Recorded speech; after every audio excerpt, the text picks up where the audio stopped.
So, bali ang ginawa ko lang, hinati-hati ko yung lahat ng butter at saka ito. So, gagawa tayo ng macaroni salad. So, ito, ayan, na-mix na natin siya. So, ang macaroni salad, nilalagyan ko siya ng mayonnaise. Yun ang kaibahan ng buko salad at ng macaroni salad. Mayonnaise lang. So, ito yung macaroni na nilaga ko. Nilaga ko to ng overcook. Hindi yung 8 minutes or 12 minutes. Kasi gusto ko yung ano siya, malambot talaga. Kasi pag nirep mo to malamig, titigas din siya. Kaya talagang overcook ko siyang niluto. Ito yung minix natin na condensed milk, double cream, at saka yung mga nata de coco, fruit salad. So, i-mix ko lang siya dito. Yan. Kasi nung ginawa ko to, wala pa akong nakalaga na macaroni. So, ayan. Lalagay ko lang siya. Then, lagyan ko lang siya ng asin. Hindi na ako gumamit ng ito, spoon. So, yun na. Binudbud ko na yung asin. Then, mix lang natin siya.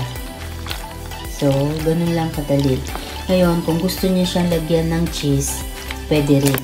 Hindi lang ako nakabili ng cheese, ng cheddar cheese. Diyan naman sa Pilipinas, pwedeng kahit anong cheese. Huwag lang yung quick melt. Kasi pang luto yun. Pwedeng Eden cheese, kahit anong brand. That's it. Ganyan lang ating macaroni salad. So, pag yan, yung inabsorb na ng pasta yung natin, syrup, okay na to. Tignan nyo to, ang laki ng nito. Plum ba to? Ang lalaki oh. Yan. So, that's it. Macaroni salad is our chamba recipe for the day.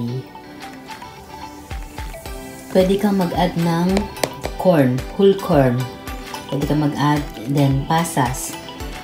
Pwede kang mag-add din dyan. Pero dahil hindi yun available, ay hindi tayo naglagay. After natin na mailagay na yung minix natin na mga ingredient, ito, maglagay din pala tayo ng mayonnaise. Ayan, dahil konti lang naman yung macaroni natin, halos lang siguro yan, 1 cup. In-squeeze ko lang ito. So, nasa sa inyo kung gusto nyong damihan ng mayonnaise.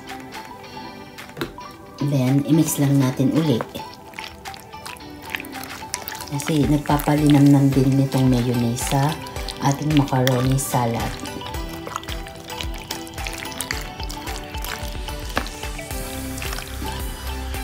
Madilim kanina. Wala pala akong ilaw. Ngayon, ayan. Nakikita niyo yung tunay na kulay. Ayan.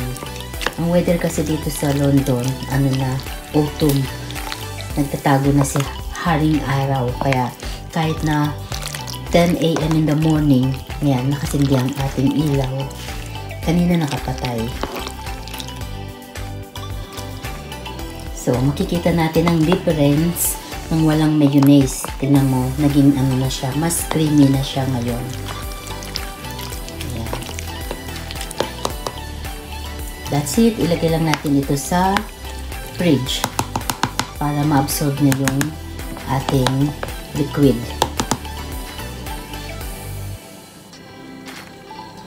Thank you mga ka-chamba mate. Hanggang sa muli. Bye!